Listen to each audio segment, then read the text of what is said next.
RPO সংশোধনী আদেশ হলেন, দেখেছেন নিশ্চয়। আপনার কাছে কোন বিষয়টা সবচেয়ে ইন্টারেস্টিং মনে হয়েছে যে আসলে আমরা হ্যাঁ, এটাকে আরো যেটা গুরুত্বপূর্ণ পজিটিভলি মনে আগাতে পারি? হয়েছে আমার কাছে, এইটা আমাদের ভবিষ্যতের জন্য কাজে লাগবে। আমি প্রত্যাশা করব এরপরে যারা ক্ষমতায় আসবে তারা অন্তত এই জায়গাটা সংশোধন করে আগের জায়গায় ব্যাক না করেন। সেটা হলো নির্বাচনী জোট জারি হোক, নিজের প্রতীকে, নিজের দলের প্রতীকে নির্বাচন করতে হবে। বাংলাদেশের বড় দলগুলো যেটা করে কি, যে এই ছোট দলগুলোকে কোনোদিন গ্রো করতে দেয় না, আজীবন ছোটই রাখতে চায়।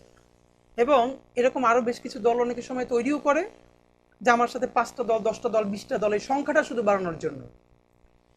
মানে এই কারণে অনেক বড় দলগুলো তাদেরকে বিভিন্নভাবে সাপোর্ট দিয়ে তৈরি করে রাখে, যে জামাতের সাথে 10টা দল, তাহলে বিএনপির সাথে 20টা দল, তাহলে অমুকের সাথে 25টা দল, শুধু এই সংখ্যাটার পলিটিক্সটাই। অথচ দেখা যাবে এই দুই দলের বাইরে এতজন লোকও নাই।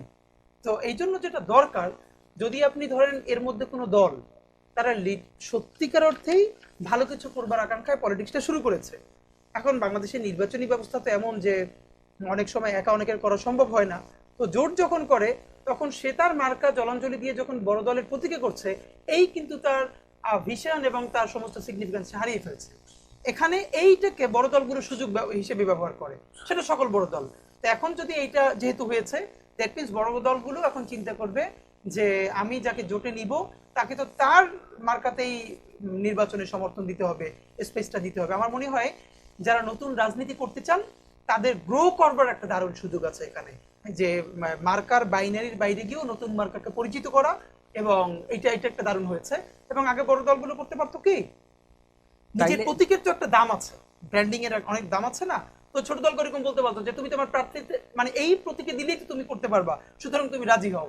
এখন বড় দলগুলোর একটা চাপ তৈরি হবে, যে না, আমি তো এখন তারা চাইলে আমার প্রতীক দিতে পারবো না, সুতরাং তার যে প্রতীক, ওই প্রতীকে আমার ভোট ট্রান্সফার করা, এটা চ্যালেঞ্জ হবে।